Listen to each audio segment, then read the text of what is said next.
달빛처럼 포근한 옛 이야기, 월명야담입니다. 오늘도 건강과 웃음이 늘 함께 하시길 바랍니다. 구독과 좋아요로 함께 해주시면 더 많은 이야기를 들려드릴 수 있습니다. 자, 이제 달빛 같은 이야기 속으로 함께 걸어가 보겠습니다. 조선 중기 경기도 끝자락 어느 작은 마을에 한씨 가문이 있었습니다.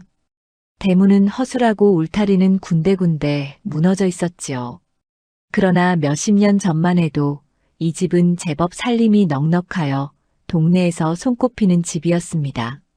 마당에는 하인들이 분주히 오가고 곳간에는 벼가 넘쳐났으니까요. 그런데 지금은 어떻습니까?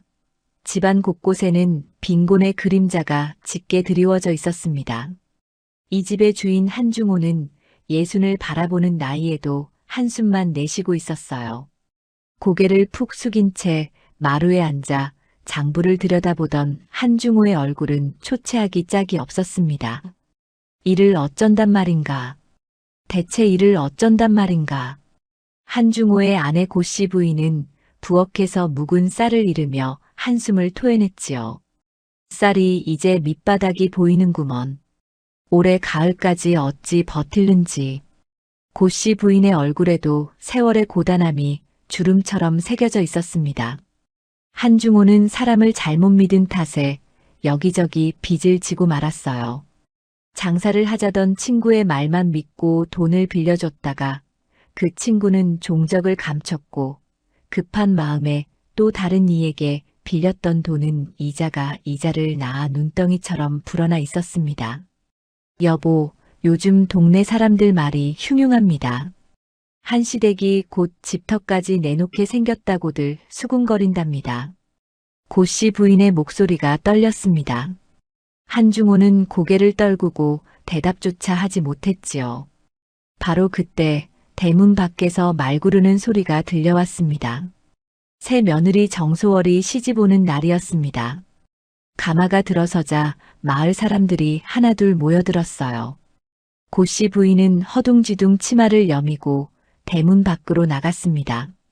아이고 왔구나. 어서 들어오너라. 가마 문이 열리고 하얀 족두리를 쓴 소월이 조심스럽게 내려섰습니다. 20살 남짓한 나이에 얼굴은 단정하고 눈매는 맑았어요. 허나 그 맑은 눈빛 속에는 예사롭지 않은 기운이 서려 있었지요. 시부모님께 인사드립니다. 소월은 마루에 올라 한중호와 고씨 부인께 큰 절을 올렸습니다. 한중호는 마른 기침을 하며 고개를 끄덕였어요. 그래, 멀리서 고생이 많았다. 이 집이 예전 같지 못하지만 이제 내가 우리 집 며느리이니 잘 부탁하마. 알겠습니다, 아버님. 패백을 올리는 동안에도 소월의 눈빛은 차분했습니다. 오히려 집안 곳곳을 살피는 듯 했지요. 벽에 난 금 마루에 삐거덕거리는 소리, 곳간 쪽에서 들려오는 텅 빈 항아리 소리까지 소월은 모든 것을 귀담아 들었습니다. 저녁 무렵 시댁 식구들과 간소한 첫상을 받으며 소월은 조용히 입을 열었어요. 어머님께서 손수 지으신 밥이 참으로 구수합니다. 고씨 부인은 소월의 말에 쓸쓸히 웃었습니다. 예전 같으면 넉넉하게 상을 차려주련만 요즘 살림이 여의치 않구나. 미안하다 애기씨. 아닙니다, 어머님. 이만하면 충분히 풍성한 상입니다. 그날 밤 소월은 신랑 한도윤과 함께 작은 사랑방에 자리를 잡았어요. 도윤은 30이 넘어서야 장가를 든 늦깎이 총각이었습니다. 집안 형편이 어려워 혼처를 구하지 못했던 것이지요. 부인, 우리 집이 이렇게 궁색한 줄 알았더라면 혼인을 망설였을 텐데. 미안하오. 도윤이 고개를 숙이며 말했습니다. 소월은 고개를 저었어요. 서방님 무슨 말씀을 그리 하십니까? 살림은 사람이 하는 것이지 집이 하는 것이 아닙니다. 그날 밤부터 소월은 시댁 구석구석을 살피기 시작했습니다. 햇볕이 잘 드는 아침에는 곳간을 들여다보고 저녁에는 마루 및 장독대를 살폈지요. 며칠이 지나 소월은 시아버지가 보관하고 있는 낡은 장부를 몰래 들춰보았습니다. 장부에는 빌려준 돈, 빌린 돈, 그리고 갚아야 할 이자들이 빼곡히 적혀 있었어요. 그런데 소월의 눈이 어느 한 대목에서 멈췄습니다. 이게 날짜가 바뀌어 있구나. 소월은 작은 목소리로 중얼거렸습니다. 빌린 날짜와 이자를 계산하는 방식이 교묘히 바뀌어 있었던 것이지요. 원래보다 훨씬 많은 돈을 갚아야 하는 장부였습니다. 이렇게 되면 이 집은 곧 집터까지 빼앗길 판이로구나. 소월은 장부를 조심스럽게 제자리에 돌려놓고 방으로 돌아왔습니다. 도윤이 물었어요. 부인, 웬일로 밤늦도록 무엇을 하고 계신 거요? 아닙니다, 서방님. 그저 집안이 낯설어 이곳저곳 둘러보았을 따름입니다. 소월은 담담히 대답했지만 마음속으로는 결심을 굳히고 있었습니다. 이대로 둘 수는 없다. 이 집안을 살려야 한다. 며칠 뒤 동네 사람들이 수군거리기 시작했습니다. 저 한시댁 새 며느리 좀 보소.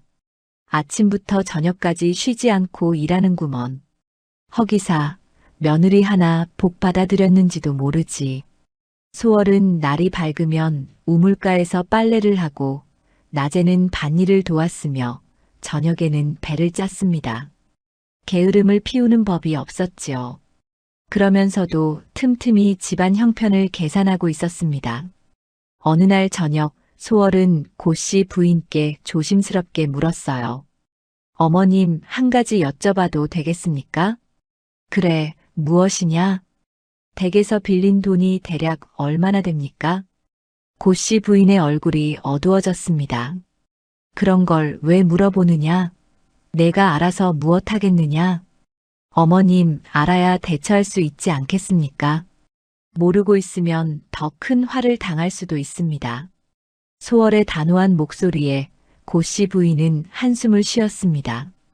곧 장날 최방석이란 자가 올 게다. 그 자가 우리 집 빚의 대부분을 쥐고 있단다. 최방석이라는 자가 누구입니까? 이 고을에서 돈을 쥐고 있는 장사치다. 그 자가 은근슬쩍 이자를 불리고 날짜를 바꿔 장부를 쓰는데 아무도 말 한마디 못한단다. 소월은 고개를 끄덕이며 물러났습니다. 마음속으로는 이미 계획을 세우고 있었지요. 그렇다면 이제 알아야겠구나. 저 최방석이란 자가 어떤 수법을 쓰는지. 며칠이 지나고 과연 최방석이 한시댁을 찾아왔습니다. 비단 두루마기를 입고 기름진 얼굴로 들어선 그는 한중호를 보자마자 큰 소리로 말했어요. 한 영감, 오래간만이요. 그간 안녕하셨소? 한중호는 주눅이 든 목소리로 대답했습니다. 아, 최서방. 별고 없었소. 별고는 무슨 빚이 별고지요. 한 영감, 돈 갚을 날이 다가오는데 준비는 하셨소? 그게 조금만 더 여유를 주시면. 소월은 안채에서 그 목소리를 듣고 있었습니다. 조용히 발걸음을 옮겨 사랑방 쪽으로 다가갔지요. 발소리를 죽이고 문틈으로 두 사람의 대화를 엿들었습니다. 최방석의 목소리가 다시 들려왔어요. 한 영감, 돈을 못 갚으시면 이 집을 내놓으셔야지요. 아니면 또 다른 방법이 있기는 합니다만. 다른 방법이라니 그게 무엇이오? 이자를 조금 더 쳐드리지요. 그럼 시간이 더 벌어지지 않겠소? 소월은 그 말을 듣고 이를 악물었습니다. 저것이 바로 빚의 늪에 빠뜨리는 수법이구나 하고 깨달았지요. 그날 밤 소월은 도윤에게 말했습니다. 서방님, 제가 이 집안의 빚을 풀어보고 싶습니다. 도윤은 놀란 표정으로 소월을 바라보았어요. 부인, 그게 무슨 말이오? 부인이 어찌? 서방님, 저를 믿어주십시오. 길이 있습니다. 소월의 눈빛은 흔들림이 없었습니다. 마치 오래전부터 이런 일을 준비해온 사람처럼 담담했지요. 도윤은 그런 아내를 보며 고개를 끄덕였습니다. 알겠소, 부인. 내 부인을 믿겠소. 그날 밤 소월은 홀로 작은 등잔 아래 앉아 장부를 다시 펼쳐보았습니다. 하나하나 날짜를 짚어가며 계산을 다시 해보았지요. 그리고 마침내 확신을 얻었습니다. 이것으로 충분하다. 이제 때를 기다릴 일만 남았구나. 소월의 입가에 희미한 미소가 번졌습니다. 달빛이 창호지를 통해 은은하게 방 안을 비추고 있었어요. 가난에 짓눌린 한 시댁에 예사롭지 않은 며느리가 들어온 것이었습니다. 며칠이 지나 장날이 돌아왔습니다. 이른 아침부터 마을 저작거리에는 사람들이 북적였어요. 곡식을 파는 이 생선을 내놓는 이 무명을 펼쳐놓은 이들로 가득했지요. 그런데 그 북적이는 틈 사이로 최방석이 하인들을 데리고 한 시댁을 향해 걸어오고 있었습니다. 한 영감 계시오? 최방석의 목소리가 대문 밖에서 울려 퍼졌습니다. 한중호는 마루에서 벌떡 일어났어요. 얼굴에는 두려움이 역력했지요. 아, 최서방. 들어오시게. 최방석은 커다란 보따리를 든 하인을 데리고 마당으로 들어섰습니다. 그의 얼굴에는 능글맞은 웃음이 번지고 있었어요. 한 영감, 오늘은 좋은 소식을 가져왔소. 영감께서 빚을 갚기 어려우실 것 같아 제가 특별히 새로운 방도를 생각해왔지 않소. 한중호의 눈빛이 흔들렸습니다. 새로운 방도라니 그게 무엇이오? 이자를 조금만 더 보태주시면 기한을 석 달 더 미뤄드리겠소. 그럼 영감께서도 숨통이 트이지 않겠소? 최방석이 품에서 새 장부를 꺼내 펼쳐 보였습니다. 그 장부에는 이전보다 훨씬 많은 숫자가 빼곡히 적혀 있었어요. 한중호는 그 숫자들을 보며 미간을 찌푸렸습니다. 이게 얼마요? 전에 말씀하신 것보다 훨씬 많지 않소? 그야 석 달을 더 미루는 것이니 이자가 붙는 것은 당연하지 않겠소? 아니면 당장 지금 갚으시겠소? 최방석의 목소리에 협박이 섞여 들어왔습니다. 한중호는 입술을 깨물었어요. 당장 갚을 돈이 없다는 것을 최방석도 알고 한중호 자신도 알고 있었습니다. 안채에서 고씨 부인이 이 소리를 듣고 눈물을 훔쳤습니다. 부엌 구석에 쪼그리고 앉아 한숨만 내쉬었지요. 여보, 이러다가 정말 집까지 빼앗기는 것 아니오? 고씨 부인의 떨리는 목소리가 작게 들려왔습니다. 그때 소월이 조용히 다가왔어요.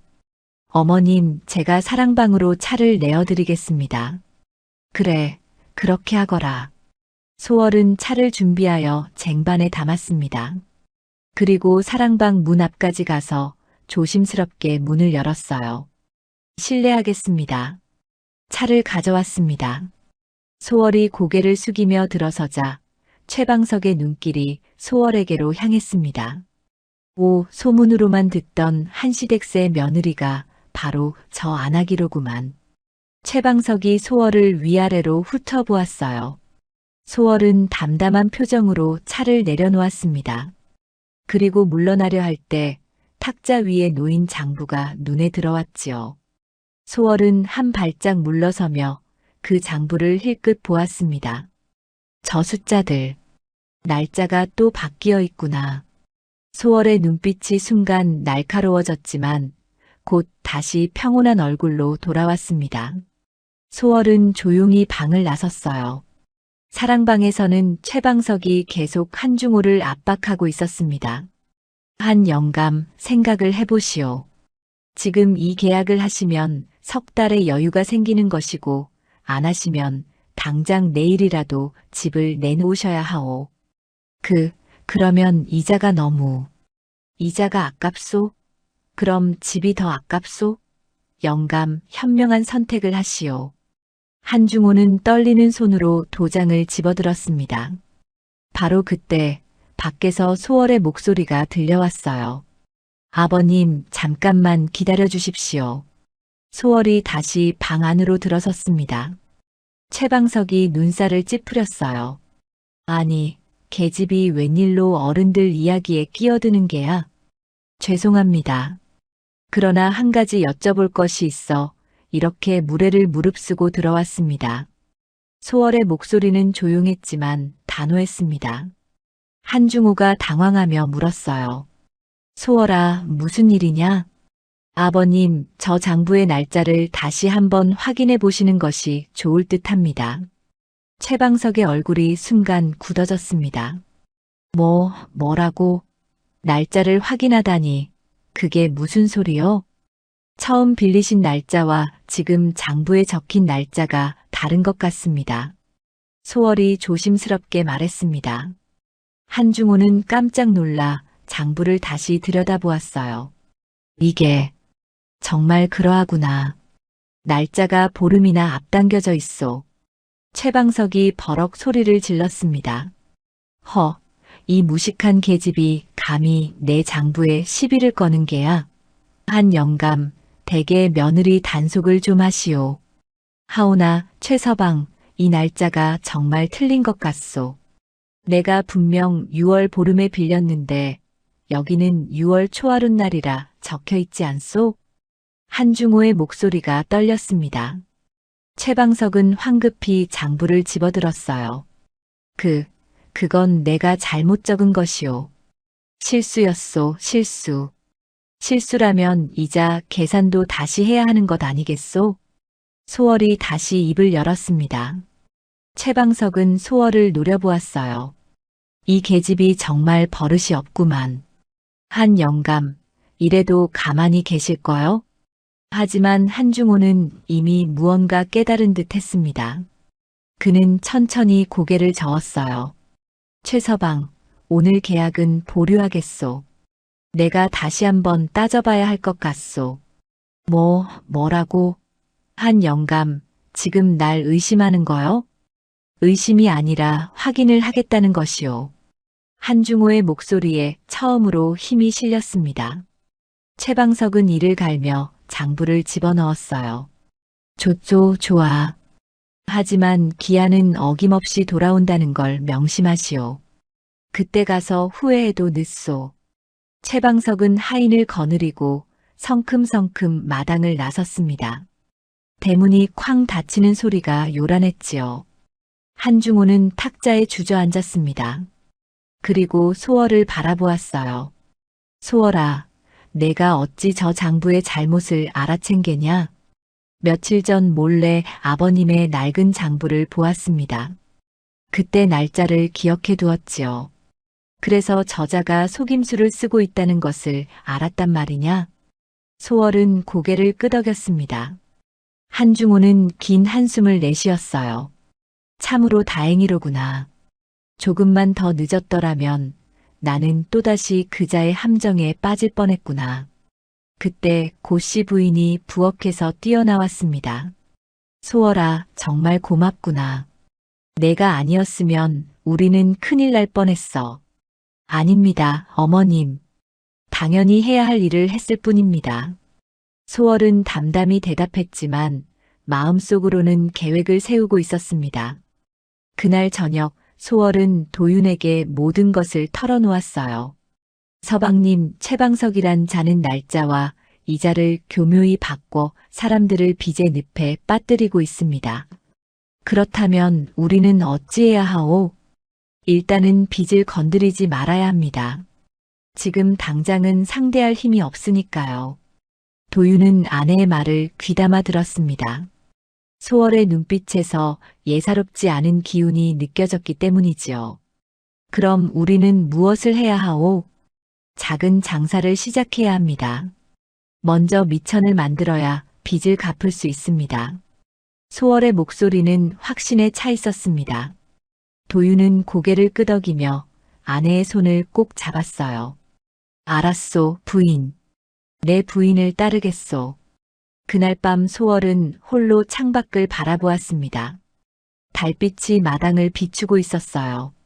소월의 입가에 희미한 미소가 번졌습니다. 이대로 두지 않겠다. 반드시 이 집안을 살려내고야 말리라. 최방석이 떠난 후 한시댁에는 새로운 기운이 돌기 시작했습니다. 소월이라는 며느리가 들어온 덕분이었지요. 하지만 소월은 아직 모든 것을 드러내지 않았습니다. 때를 기다리고 있었던 것입니다. 이튿날 아침 소월은 도윤을 불러 조용히 앉혔습니다. 마당 한편 장독대 옆 평상에서였어요. 아침 햇살이 따스하게 비치고 있었지요. 서방님, 제가 어젯밤 말씀드린 것 기억하십니까?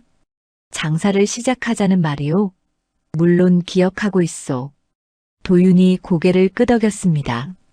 소월은 품에서 작은 주머니를 꺼냈어요. 그 안에는 은자 몇 냥이 들어 있었습니다. 이것은 제가 친정에서 가져온 것입니다. 많지는 않지만 장사를 시작하기에는 충분합니다. 그러나 부인, 장사라는 것이 그리 쉬운 일이 아니오. 미천을 잃기라도 하면. 도윤의 목소리에 걱정이 묻어났습니다. 소월은 남편의 손을 꼭 잡았어요. 서방님, 이대로 가면 이 집은 곧 최방석 손에 넘어갑니다. 빚을 갚으려 해도 미천이 없으면 아무것도 할 수 없습니다. 그야 그렇지만 제게 한 가지 계획이 있습니다. 서방님께서 저를 믿고 따라주신다면 반드시 이 집안을 일으켜 세우겠습니다. 소월의 눈빛은 흔들림이 없었습니다. 도윤은 아내의 그 단단한 눈빛을 보며 무언가 느끼는 바가 있었어요. 이 여인은 예사롭지 않다는 것을 깨달았지요. 알겠소, 부인. 내 부인을 믿고 따르겠소. 그날 오후 소월과 도윤은 장터로 향했습니다. 5일장이 서는 날이었거든요. 장터에는 온갖 물건을 파는 사람들로 북적였습니다. 곡식 장수, 생선 장수, 무명 장수들이 저마다 목청을 높여 손님을 불렀어요. 소월은 천천히 장터를 둘러보았습니다. 어떤 물건이 잘 팔리는지, 어떤 물건의 값이 오르고 내리는지 세심히 살펴보았지요. 그리고 한 모퉁이에서 나이든 장사치 하나를 발견했습니다. 저 어르신께 여쭤보는 것이 좋겠습니다. 소월이 도윤에게 말했습니다. 두 사람은 그 장사치에게 다가갔어요. 백발이 성성한 노인이었는데 수십 년간 장사를 해온 듯한 모습이었습니다. 어르신, 실례가 안 된다면 한 가지 여쭤봐도 되겠습니까? 소월이 공손히 물었습니다. 노인은 소월을 위아래로 훑어보더니 고개를 끄덕였어요. 무엇이 궁금하신가? 요즘 어떤 물건이 잘 팔리는지 알고 싶습니다. 허허, 젊은 부인이 장사에 관심이 있으시단 말이오? 노인이 의아한 표정을 지었습니다. 소월은 담담히 대답했어요. 집안 형편이 어려워 작은 장사라도 시작하려 합니다. 그렇다면 말해주지. 나는 박천규라 하오. 이 장터에서 50년을 장사해온 사람이지. 박천규는 주변을 둘러보며 말을 이었습니다. 지금은 보리가 떨어지는 때라 곡식값이 오르고 있소.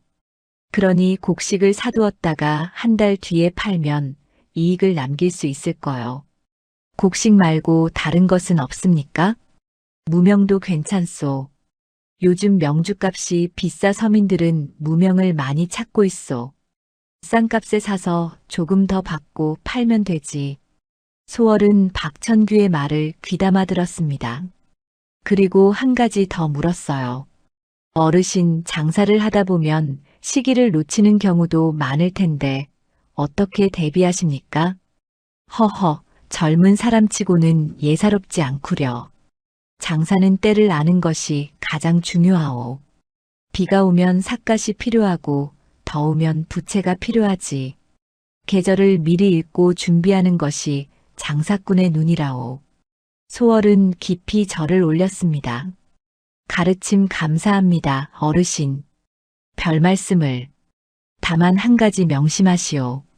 욕심을 부리면 반드시 화를 입는다는 것을 말이오. 박천규의 말에 소월은 고개를 끄덕였습니다. 두 사람은 장터를 돌며 여러 물건의 시세를 알아보았어요. 그리고 마침내 무명 한 피를 샀습니다. 소월이 가져온 은자 중 절반을 썼지요. 집으로 돌아오는 길에 도윤이 물었습니다. 부인, 무명을 사서 어찌할 작정이오? 열흘 뒤 다시 장이 섭니다. 그때 이 무명을 조금 더 받고 팔 것입니다. 그렇게 해서 이익이 남겠소? 어르신 말씀대로 지금 무명값이 오르고 있습니다. 열흘만 기다리면 값이 더 오를 것입니다. 소월의 목소리는 확신에 차 있었습니다. 도윤은 아내의 그 확신이 어디서 오는지 궁금했어요. 부인은 어찌 이런 것들을 아시오? 양반댁 교수가 장사에 대해 알 리가 없는데. 소월은 잠시 침묵했습니다. 그리고 천천히 입을 열었어요. 서방님, 제가 사실 한 가지 말씀드리지 않은 것이 있습니다. 무엇이오? 저는 친정이 몰락하기 전 아버지를 따라 시장을 구경한 적이 많습니다. 아버지께서는 벼슬은 하셨지만 돈의 흐름을 아는 것이 중요하다고 늘 말씀하셨지요. 도윤은 아내의 말을 듣고 무릎을 쳤습니다. 그래서 부인이 이렇게 장사를 잘 아는 것이었구려. 아는 것은 얼마 되지 않습니다. 다만 배우고 익히려 합니다. 소월의 겸손한 대답에 도윤은 고개를 끄덕였어요. 집에 돌아온 두 사람은 한중호와 고씨 부인에게 장사를 시작하겠다고 말했습니다. 한중호는 처음에는 반대했어요. 며느리가 장사를 한다니 그게 말이 되는 소리냐? 아버님, 지금은 체면을 차릴 때가 아닙니다. 빚을 갚지 못하면 이 집은 남의 손에 넘어갑니다. 소월의 단호한 목소리에 한중호는 할 말을 잃었습니다. 고씨 부인이 남편을 설득했어요. 여보, 소월이 말이 옳소. 지금은 살아남는 것이 먼저요. 허나, 저희를 믿어주십시오, 아버지. 작은 장사로 시작해서 조금씩 미천을 불리겠습니다. 도윤도 아버지를 향해 고개를 숙였습니다. 한중호는 긴 한숨을 내쉬고 고개를 끄덕였어요. 알았다. 너희들이 하고 싶은 대로 해보아라. 열흘이 지났습니다. 다시 장날이 돌아왔어요. 소월은 도윤과 함께 샀던 무명을 들고 장터로 나갔습니다. 박천규의 말대로 무명값이 올라 있었지요. 무명 사시오. 좋은 무명 있소. 도윤이 목청을 높여 외쳤습니다. 처음 해보는 일이라 어색했지만 최선을 다했어요. 소월은 지나가는 사람들에게 무명을 보여주며 값을 흥정했습니다. 이 무명은 결이 고와 옥감으로 쓰기에 안성맞춤입니다. 값이 얼마요? 은자 8푼입니다. 처음 샀을 때보다 2푼을 더 받는 값이었습니다. 사람들이 값을 깎아보려 했지만 소월은 단호했어요. 이보다 싼 값에는 드릴 수 없습니다. 이 무명의 값어치를 아시는 분이라면 결코 비싸지 않다는 것을 아실 겁니다. 결국 한 안악이 무명을 샀습니다. 소월이 처음 내놓은 값 그대로였지요. 소월과 도윤은 서로를 바라보며 미소를 지었습니다. 첫 장사가 성공한 것이었어요. 집으로 돌아온 두 사람은 은자를 세어보았습니다. 미천을 뺀 이익이 2푼이었어요. 적은 돈이었지만 두 사람에게는 큰 희망이었습니다. 부인, 우리가 해냈소. 도윤의 얼굴에 환한 웃음이 번졌습니다. 소월도 조용히 미소 지었어요. 이제 시작입니다, 서방님. 이 돈을 다시 미천으로 삼아 조금씩 불려나가면 됩니다. 그렇죠. 그렇게 하면 되는 거요. 그날 밤 한시댁 식구들은 오랜만에 밝은 얼굴로 저녁상을 마주했습니다. 작은 성공이었지만 집안에는 오랜만에 희망이 돌기 시작했지요. 소월은 창밖을 바라보며 속으로 다짐했습니다. 이제부터다. 반드시 이 집안을 살려내고야 말리라. 그 후로 소월과 도윤은 장날마다 장터에 나갔습니다. 처음에는 무명 한 필로 시작했던 장사가 점점 커져갔어요. 이번에는 무명을 팔아 생긴 돈으로 소금을 샀습니다. 소금은 누구에게나 필요한 물건이었거든요. 소금 사시오. 깨끗한 소금 있소. 도윤의 목소리가 장터에 울려 퍼졌습니다. 이제는 제법 장사꾼 목소리가 났어요. 소월은 옆에서 소금 한 줌을 손바닥에 올려 보이며 사람들에게 보여주었습니다. 이 소금은 서해에서 온 것으로 간이 딱 알맞습니다. 값이 얼마요? 한 안악이 다가와 물었습니다. 소월은 미소를 지으며 대답했어요. 한 말에 은자 다푼입니다. 다푼이라니 옆 가게보다 한 푼이나 비싸네요. 하오나 저희 소금은 모래가 섞이지 않았습니다. 한번 보십시오. 소월이 소금을 손바닥에 펼쳐 보이자 안악은 고개를 끄덕였습니다. 정말로 깨끗한 소금이었거든요. 좋소, 한 말 주시오. 소금이 팔리자 다른 사람들도 하나둘 모여들었습니다. 소문이 난 것이지요. 한시댁 며느리가 파는 물건은 깨끗하고 속임수가 없다는 소문이었어요. 해걸음 무렵 소월과 도윤은 빈 지게를 지고 집으로 돌아왔습니다. 오늘도 가져간 물건을 모두 팔았어요. 도윤의 얼굴에는 땀이 흘렀지만 웃음이 가득했습니다. 부인, 오늘도 대박이요. 미천을 빼고도 5푼이나 남았소. 잘하셨습니다, 서방님. 이제 조금씩 돈이 모이고 있습니다. 소월은 은자를 작은 주머니에 조심스럽게 넣었습니다. 그리고 방으로 돌아가 낡은 장부를 꺼냈어요. 장부에는 소월이 직접 기록한 수입과 지출이 빼곡히 적혀 있었습니다. 미천 은자 성량, 소금 구입 은자 2냥, 판매 은자 2냥 다푼. 소월은 붓을 들어 오늘의 거래를 기록했습니다. 그리고 지금까지 모은 돈을 세어보았어요. 3달 동안 모은 돈이 은자 10량이 넘었습니다. 이 정도면 작은 빚 하나는 갚을 수 있겠구나. 소월이 혼잣말로 중얼거렸습니다. 하지만 아직은 때가 아니었어요. 최방석의 눈에 띄어서는 안 되었습니다. 한편 한중호와 고씨 부인은 며느리와 아들이 부지런히 일하는 모습을 보며 마음이 놓였습니다. 저녁상을 받으며 한중호가 말했어요. 소월아, 도윤아, 너희 둘 덕분에 집안에 다시 희망이 보이는구나. 아버지, 아직 멀었습니다. 빚을 다 갚으려면 더 많은 시간이 필요합니다. 도윤이 겸손하게 대답했습니다. 고씨 부인이 소월의 손을 잡았어요. 소월아, 너무 무리하지 마라. 내가 쓰러지면 이 집은 또 어찌 되겠느냐? 걱정 마십시오, 어머니. 저는 괜찮습니다. 소월은 담담히 웃었지만 속으로는 계산을 멈추지 않았습니다. 얼마나 더 벌어야 하는지, 언제쯤 빚을 갚을 수 있는지 끊임없이 계산하고 있었어요. 계절이 바뀌어 가을이 왔습니다. 추수철이라 곡식값이 떨어질 때였어요. 소월은 이때를 놓치지 않고 쌀을 샀습니다. 그리고 겨울이 오기를 기다렸지요. 부인, 지금 쌀을 사두면 겨울에 값이 오를 것이라 보시는 게요? 그렇습니다. 겨울에는 곡식이 귀해지니 값이 오를 수밖에 없습니다. 소월의 예상은 적중했습니다. 겨울이 되자 쌀값이 2배로 뛰었어요. 소월과 도윤은 저장해둔 쌀을 팔아 큰 이익을 남겼습니다. 부인의 안목이 정말 대단하오. 도윤이 감탄하며 말했습니다. 소월은 고개를 저었어요.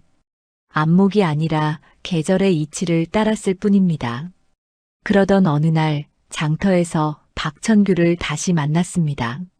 노인은 소월을 보자 반갑게 손을 흔들었어요. 아니, 그때 그 젊은 부인 아니시오? 장사가 잘 되고 있소? 어르신 덕분에 잘하고 있습니다. 소월이 공손히 인사했습니다. 박천규는 소월이 펼쳐놓은 물건들을 둘러보더니 고개를 끄덕였어요. 허허, 제법이구려. 물건을 보는 눈이 생겼소. 욕심을 부리지 않고 꾸준히 하면 크게 되겠구려. 과찬이십니다, 어르신. 그나저나 조심하시오. 요즘 최방석이란 자가 눈에 불을 켜고 돈 되는 장사를 찾아다닌다더군. 박천규의 경고에 소월의 눈빛이 날카로워졌습니다. 그 자가 무엇을 하고 있습니까? 아직 빚을 갚지 못한 집들을 하나씩 집어삼키고 있소. 조심하시오. 명심하겠습니다, 어르신. 소월은 집으로 돌아와 도윤에게 박천규의 말을 전했습니다. 도윤의 얼굴이 굳어졌어요. 최방석이 또 움직이고 있다니. 우리 집도 위험하지 않겠소? 아직은 괜찮습니다. 우리가 장사를 한다는 것을 모를 테니까요. 그렇다면 다행이오만.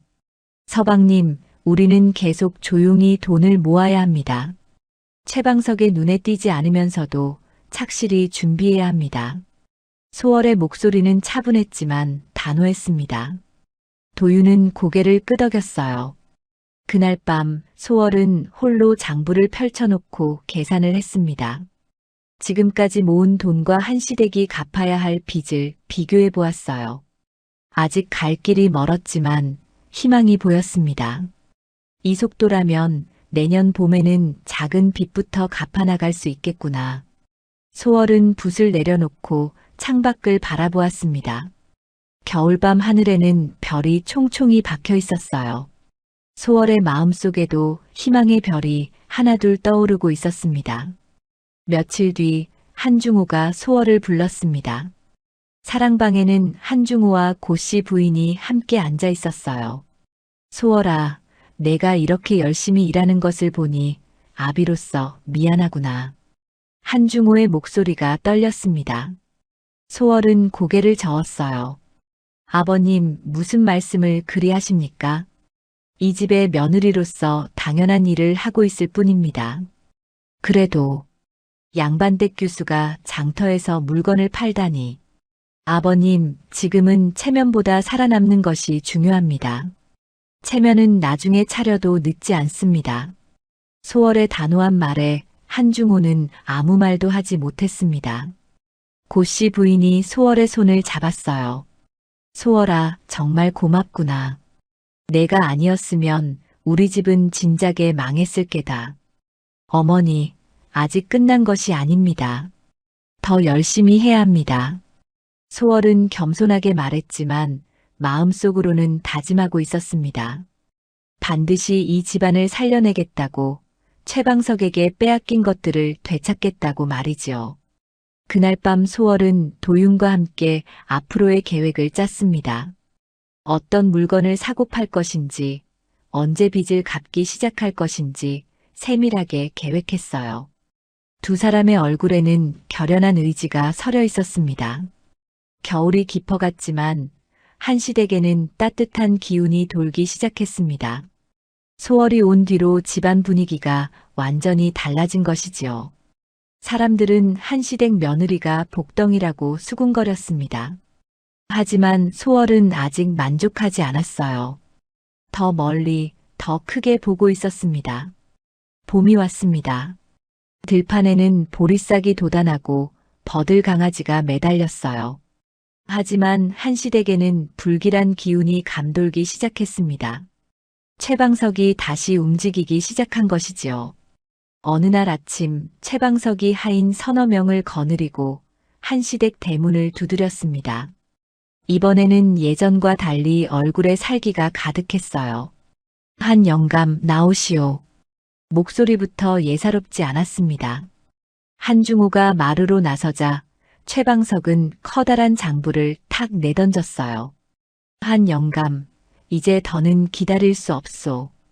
오늘 당장 빚을 갚으시오. 그게 무슨 말이오? 아직 기한이 남아있지 않소? 한중호의 목소리가 떨렸습니다. 최방석은 코웃음을 쳤어요. 기한이요? 허허, 영감께서 착각하고 계신 모양이군. 여기 장부를 보시오. 기한은 이미 지났소. 최방석이 펼쳐 보인 장부에는 날짜가 한 달 앞당겨져 있었습니다. 한중호는 그 장부를 보며 고개를 저었어요. 이건 말이 안 돼요. 분명 다음 달까지였소. 증거가 여기 있지 않소? 영감께서 직접 도장을 찍으신 장부요. 아니면 영감께서 거짓말을 하시는 거요? 최방석의 목소리에 협박이 담겨 있었습니다. 마당에 모여든 하인들도 불안한 표정으로 서 있었어요. 바로 그때 안채에서 소월이 나왔습니다. 잠깐만 기다려 주십시오. 소월의 차분한 목소리가 마당에 울려 퍼졌습니다. 최방석은 소월을 보더니 눈을 가늘게 떴어요. 오, 지난번 그 계집이로군. 또 나서려는 게냐? 말씀 조심하십시오. 저는 이 집의 며느리입니다. 소월은 침착하게 말하며 품에서 낡은 장부를 꺼냈습니다. 그것은 한중호가 원래 보관하고 있던 장부였어요. 이것이 처음 계약했을 때의 장부입니다. 여기에는 기한이 다음 달 보름으로 되어 있습니다. 그건 옛날 장부요. 우리가 다시 계약했을 때 기한을 앞당긴 것이요. 최방석이 황급히 말했습니다. 소월은 고개를 저었어요. 다시 계약한 적이 없습니다. 아버님께서 도장을 찍은 것은 처음 한 번뿐입니다. 무슨 헛소리요. 여기 도장이 찍혀 있지 않소? 최방석이 장부를 흔들며 소리쳤습니다. 소월은 그 장부를 가만히 들여다보았어요. 그리고 조용히 말했습니다. 이 도장, 우리 집 도장이 아닙니다. 뭐라고? 우리 집 도장에는 오른쪽 아래에 작은 흠이 있습니다. 하지만 이 도장에는 그것이 없습니다. 소월이 두 장부를 나란히 놓고 도장을 비교해 보였습니다.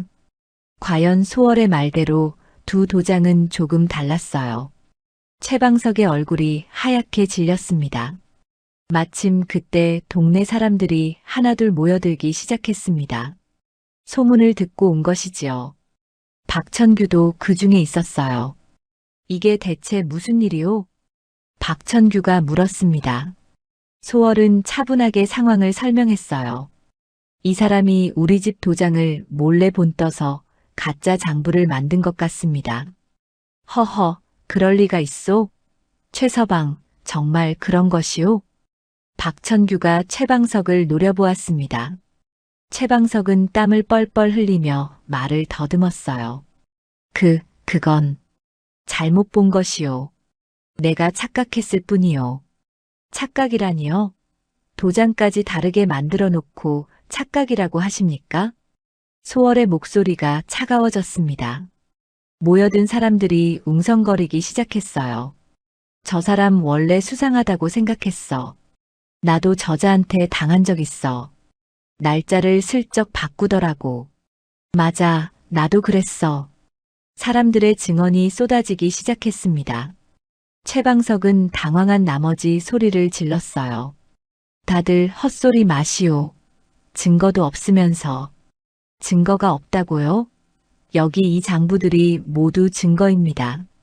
소월이 최방석의 장부를 하나씩 펼쳐 보이기 시작했습니다. 날짜가 바뀐 것, 이자가 교묘히 늘어난 것, 모든 것이 드러났어요. 박천규가 혀를 찼습니다. 최서방, 장사꾼이 신의를 저버리면 끝이요. 당장 이 마을을 떠나시오. 뭐라고? 내가 왜? 떠나지 않으면 관아에 고하겠소. 사기꾼은 곤장을 맞고 귀양을 가야 하오. 박천규의 단호한 목소리에 최방석은 할 말을 잃었습니다. 모여든 사람들도 최방석을 향해 야유를 보냈어요. 썩 물러가거라. 다시는 이 동네에 얼씬도 하지 마라. 최방석은 결국 하인들을 데리고 황급히 자리를 떴습니다. 그의 뒷모습은 초라하기 짝이 없었어요. 사람들이 박수를 치며 소월을 칭찬했습니다. 한시댁 며느리가 대단하구만. 저런 머리 좋은 며느리를 어디서 얻었소? 한중호는 소월을 바라보며 눈시울을 붉혔습니다. 고씨 부인도 안채에서 나와 소월의 손을 꼭 잡았어요. 소월아, 정말 고맙구나. 내가 아니었으면 우리는 집까지 빼앗길 뻔했어. 아닙니다, 어머니. 당연한 일을 했을 뿐입니다.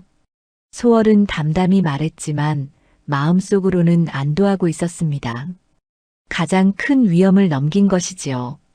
저녁 무렵 도윤이 소월을 찾아왔습니다. 부인, 오늘 정말 대단했소. 어찌 그리 침착할 수 있었소? 미리 준비했으니까요.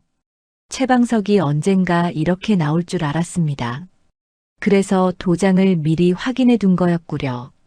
도윤은 감탄하며 고개를 끄덕였습니다. 소월은 창밖을 바라보았어요. 이제 가장 큰 걸림돌이 사라졌습니다. 앞으로는 더 수월할 것입니다. 부인 덕분에 우리 집이 살았소. 아닙니다, 서방님. 우리가 함께 살린 것입니다. 두 사람은 서로를 바라보며 미소 지었습니다. 밤하늘에는 별이 총총히 떠 있었어요. 한시댁의 가장 큰 위기가 지나간 순간이었습니다. 그날 밤 마을 사람들 사이에서는 한시댁 며느리에 대한 이야기가 무성했습니다. 어떻게 저렇게 똑똑할 수 있는지, 어떻게 저렇게 침착할 수 있는지 감탄이 쏟아졌어요. 소월이 온 뒤로 한시댁은 완전히 달라진 것이었습니다. 최방석이 마을에서 쫓겨난 뒤 한시댁에는 평화가 찾아왔습니다. 하지만 소문은 빠르게 퍼져나갔어요. 최방석의 사기 행각이 관아에까지 알려진 것이지요. 며칠 뒤 관아에서 관리가 찾아왔습니다. 마을 사람들의 고소장을 받은 것이었어요. 최방석은 결국 관아에 불려가 곤장을 맞고 재산을 몰수당했습니다. 그가 부당하게 빼앗아간 땅과 집들이 원래 주인에게 돌아갔어요. 정말 통쾌한 일이로구만. 한시댁 며느리 덕분에 우리도 억울함을 풀었네. 마을 사람들은 소월에게 감사의 인사를 전했습니다. 소월은 겸손하게 고개를 숙였어요. 저는 당연한 일을 했을 뿐입니다. 다들 너무 과찬이십니다. 하지만 사람들의 눈에는 소월이 예사로운 여인이 아니라는 것이 분명했습니다. 단지 현명한 것뿐 아니라 용기까지 있었으니까요. 최방석이라는 거대한 장애물이 사라지자 한시댁의 장사는 더욱 탄력을 받았습니다. 소월과 도윤은 이제 조금 더 규모를 키울 수 있었어요. 곡식뿐 아니라 천과 소금을 함께 다루기 시작했습니다. 부인, 이제 우리도 제법 장사꾼이 된 것 같소. 도윤이 빙그레 웃으며 말했습니다. 지게에 가득 실린 물건들을 보니 뿌듯했어요. 소월도 미소를 지었습니다. 이제 시작입니다, 서방님. 앞으로 더 열심히 해야 합니다. 장터에서 소월과 도윤의 가게는 이제 제법 자리를 잡았습니다. 사람들이 먼저 찾아오기 시작했어요. 속임수 없이 정직하게 장사한다는 소문이 퍼진 덕분이었지요. 한시댁 며느리가 파는 물건은 믿을 수 있어. 값도 공정하고 물건도 좋더라고. 입소문이 나자 장사는 더욱 번창했습니다. 소월은 번 돈을 허투루 쓰지 않았어요. 다시 미천으로 돌리거나 조금씩 저축했습니다. 밤마다 장부를 정리하며 수입과 지출을 꼼꼼히 기록했지요.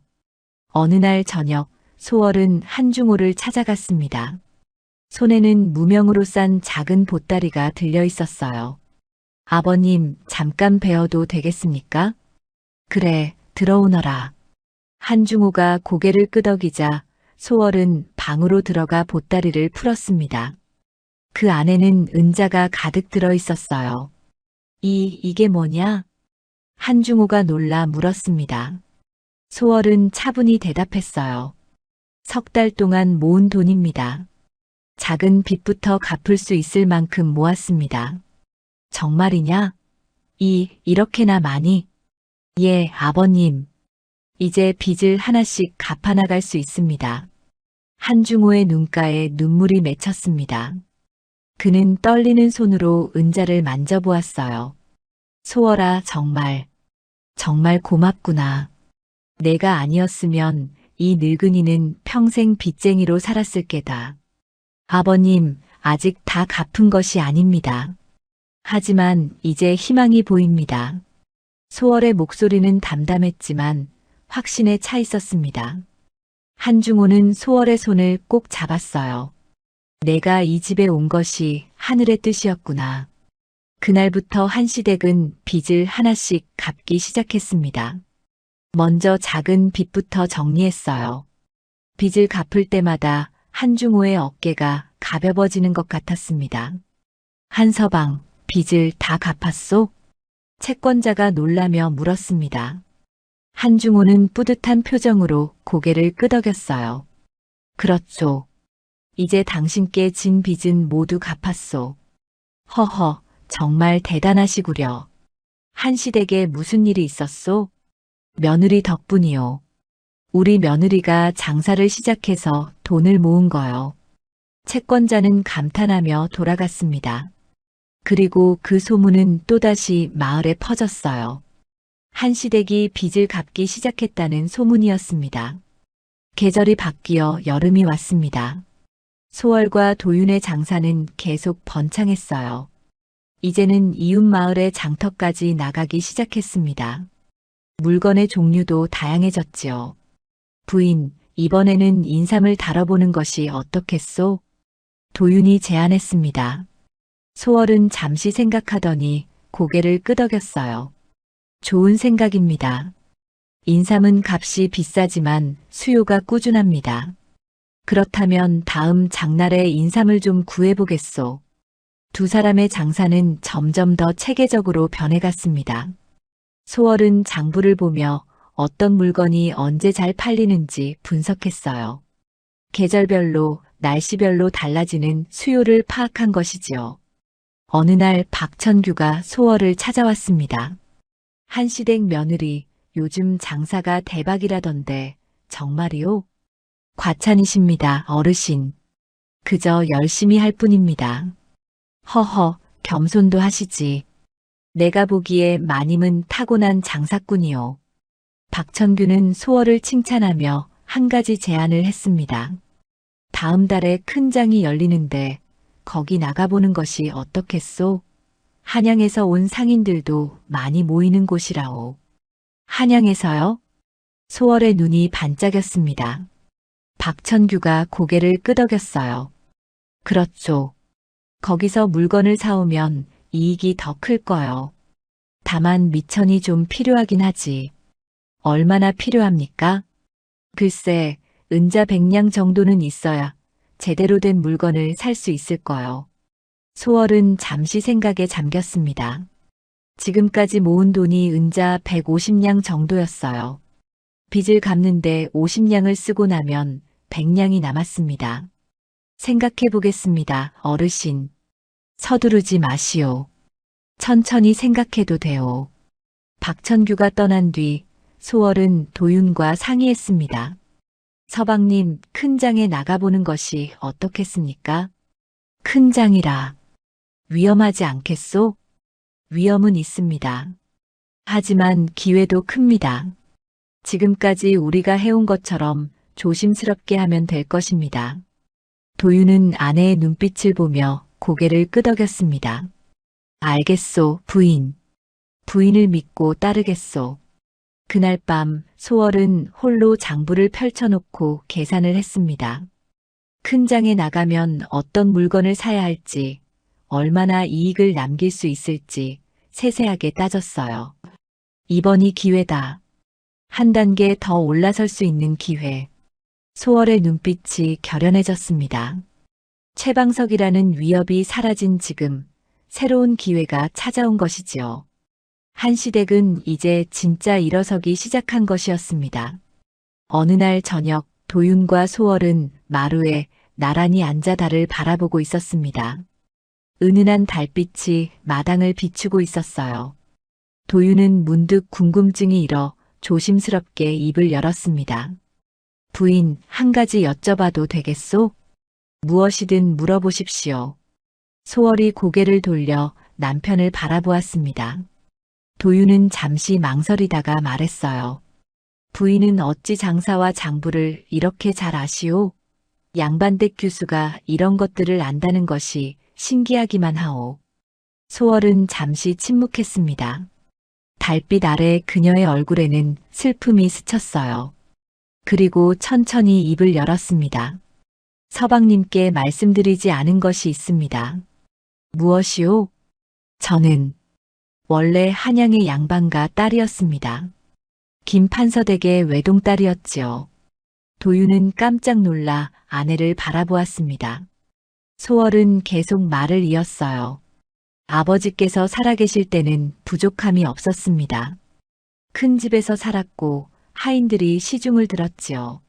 하지만 아버지께서 급작스레 돌아가신 후 모든 것이 바뀌었습니다. 무슨 일이 있었소? 친척들이 재산을 노렸습니다. 어머니와 저는 세상 물정을 몰랐고 친척들은 그것을 이용했지요. 문서를 조작하고 도장을 몰래 써서 집과 땅을 모두 빼앗아갔습니다. 소월의 목소리가 떨렸습니다. 도윤은 조용히 아내의 손을 잡았어요. 어머니는 충격을 이기지 못하고 병이 드셨습니다. 약을 살 돈도 없어 결국 돌아가셨지요. 저는 혼자 남았습니다. 그래서 어찌 되었소? 친척들은 저를 다른 집 첩으로 팔려고 했습니다. 저는 달아났지요. 한양을 떠나 이곳저곳을 떠돌았습니다. 소월은 잠시 말을 멈추고 하늘을 올려다보았습니다. 별들이 반짝이고 있었어요. 떠돌며 온갖 일을 겪었습니다. 부잣집에서 심부름을 하기도 했고 장터에서 품팔이를 하기도 했지요. 그러면서 장사가 어떻게 돌아가는지, 사람들이 어떻게 속고 속이는지 배웠습니다. 그렇게 힘든 시절을 보냈구려. 도윤의 목소리에 안타까움이 묻어났습니다. 소월은 고개를 끄덕였어요. 그러다가 이 마을에 오게 되었고 서방님을 만나게 되었습니다. 처음에는 그저 안전한 곳을 찾고 싶었습니다. 하지만 이 집에 와서 보니 우리 집과 비슷했습니다. 좋은 사람들이 나쁜 사람에게 속아 고통받는 모습이요. 저는 그것을 보고만 있을 수 없었습니다. 소월의 눈에서 눈물이 흘러내렸습니다. 도윤은 아내를 꼭 껴안았어요. 부인, 그동안 얼마나 힘들었소. 혼자서 그 모든 것을 견뎌야 했다니. 괜찮습니다. 이제는 서방님이 계시니까요. 두 사람은 한동안 말없이 서로를 껴안고 있었습니다. 달빛만이 고요히 두 사람을 비추고 있었어요. 이튿날 소월은 한중호와 고씨 부인을 찾아갔습니다. 두 분께도 자신의 과거를 이야기할 때가 된 것 같았어요.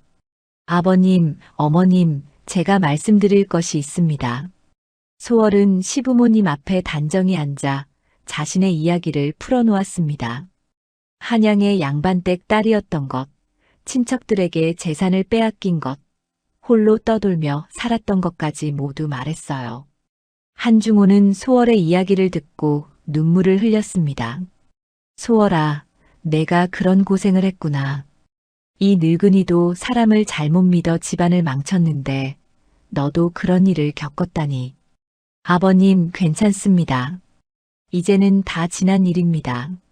고씨 부인도 소월의 손을 꼭 잡았습니다. 소월아, 내가 우리 집에 와준 것이 정말 다행이구나. 내가 아니었으면 우리는 지금쯤. 어머님, 저도 이 집 덕분에 다시 살아났습니다. 서로에게 은인인 것입니다. 그날 저녁 한시댁 식구들은 처음으로 진솔한 대화를 나누었습니다. 각자의 아픔을, 두려움을, 희망을 나누었어요. 더 이상 숨길 것도 감출 것도 없었습니다. 우리가 진짜 가족이 된 것 같구나. 한중호가 따뜻한 목소리로 말했습니다. 소월은 고개를 끄덕이며 미소 지었어요. 예, 아버님. 이제는 진짜 가족입니다. 며칠 뒤 도윤은 소월에게 물었습니다. 부인, 친척들에게 복수하고 싶지 않소? 소월은 고개를 저었습니다. 복수는 또 다른 고통을 낳을 뿐입니다. 저는 복수보다 더 중요한 것을 배웠습니다. 그게 무엇이오? 새로운 삶을 사는 것입니다. 과거에 얽매여 있으면 앞으로 나아갈 수 없습니다. 도윤은 아내의 말에 감탄했습니다. 그 어려운 시간을 겪고도 이렇게 현명할 수 있다니 놀라웠어요. 부인은 정말 대단한 사람이요. 아닙니다. 저는 그저 살아남으려고 했을 뿐입니다. 아니요. 그저 살아남는 것과 현명하게 사는 것은 다른 것이요. 부인은 현명하게 살아온 것이요. 소월은 남편의 말에 잠시 눈을 감았습니다. 그리고 작은 목소리로 말했어요. 서방님 덕분입니다. 서방님과 이 가족이 있어서 저는 다시 살 수 있었습니다. 그날 밤 한시댁 식구들은 모두 한자리에 모여 앉았습니다. 소박한 저녁상을 앞에 두고 도란도란 이야기를 나누었어요. 웃음소리가 끊이지 않았습니다. 이렇게 편안한 저녁이 언제 이후인지 모르겠구나. 한중호가 흐뭇하게 말했습니다. 고씨 부인도 고개를 끄덕였어요. 그러게 말입니다. 소월이가 온 뒤로 집안에 웃음이 돌아왔습니다. 아닙니다. 모두 함께 노력한 덕분입니다. 소월이 겸손하게 대답했습니다. 도윤이 아내의 손을 잡았어요. 부인, 이 집안을 살린 것은 부인이요.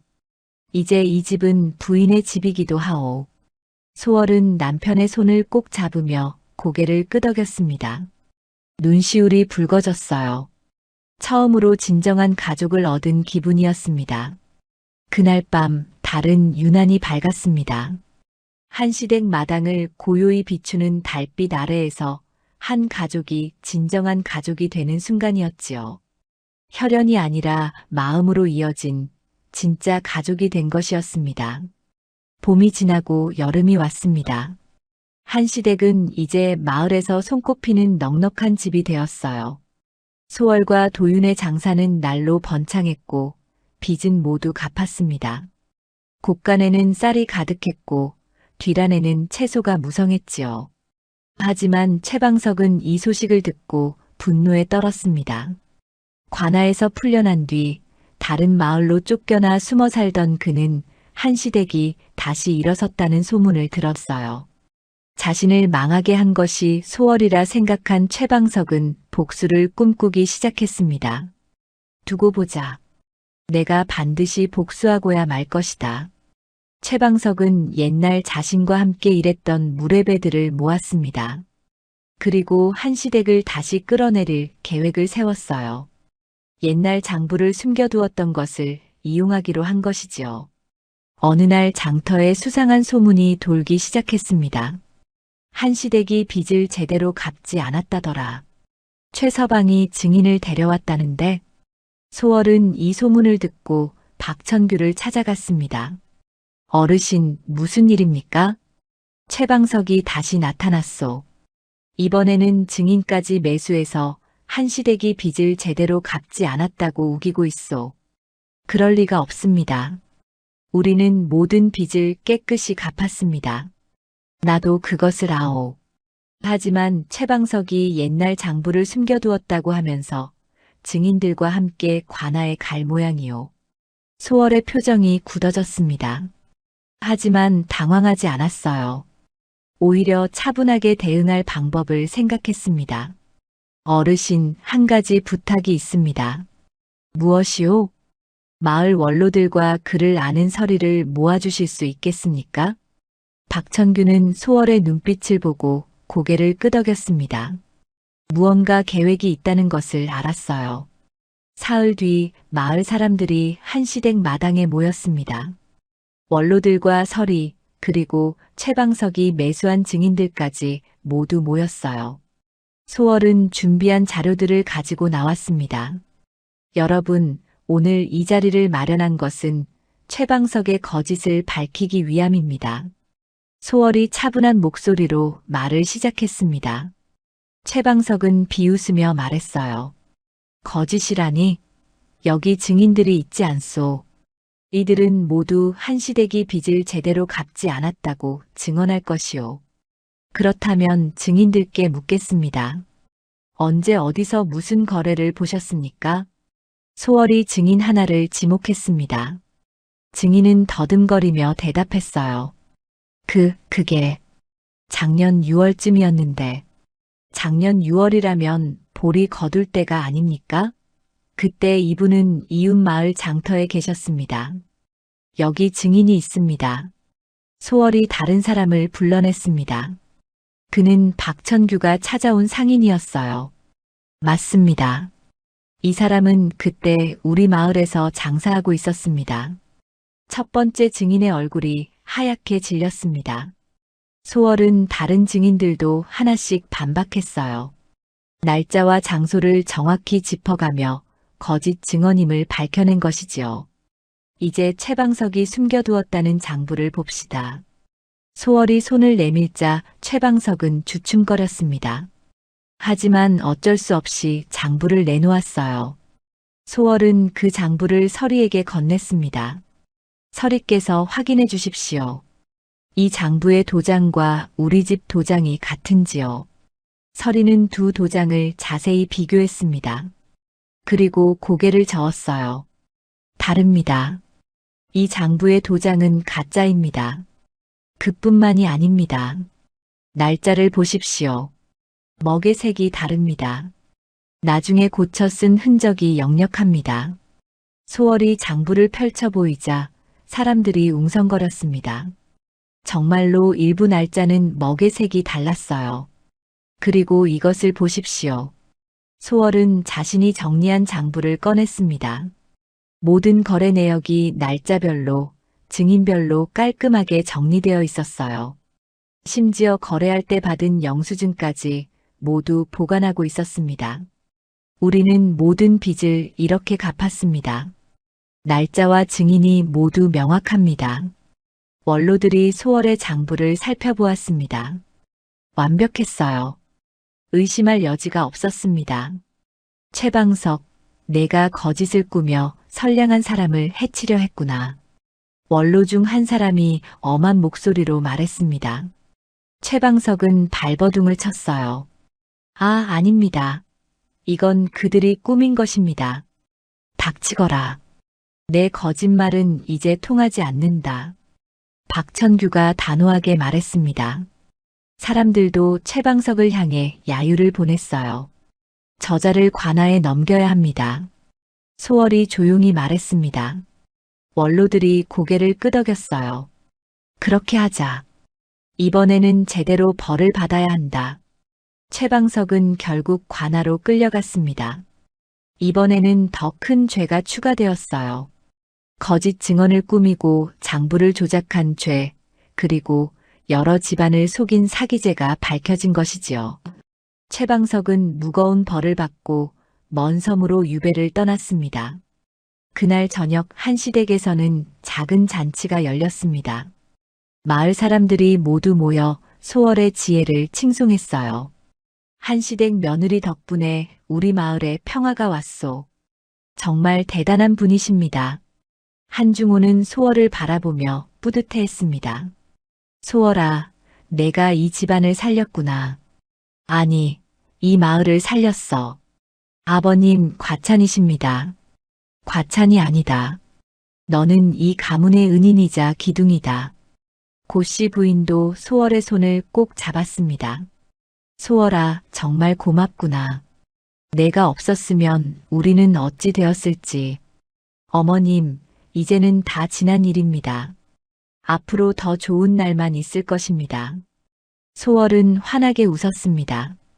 도윤이 아내의 어깨를 감싸며 말했어요. 부인은 정말 대단한 사람이요. 아닙니다. 우리 모두가 함께 이룬 일입니다.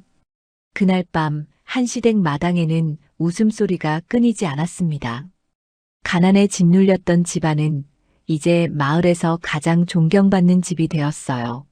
모두 소월이라는 현명한 며느리 덕분이었습니다. 사람들은 오래도록 한시댁 며느리 이야기를 전했습니다. 지혜와 용기로 가문을 살린 여인의 이야기를 말이지요.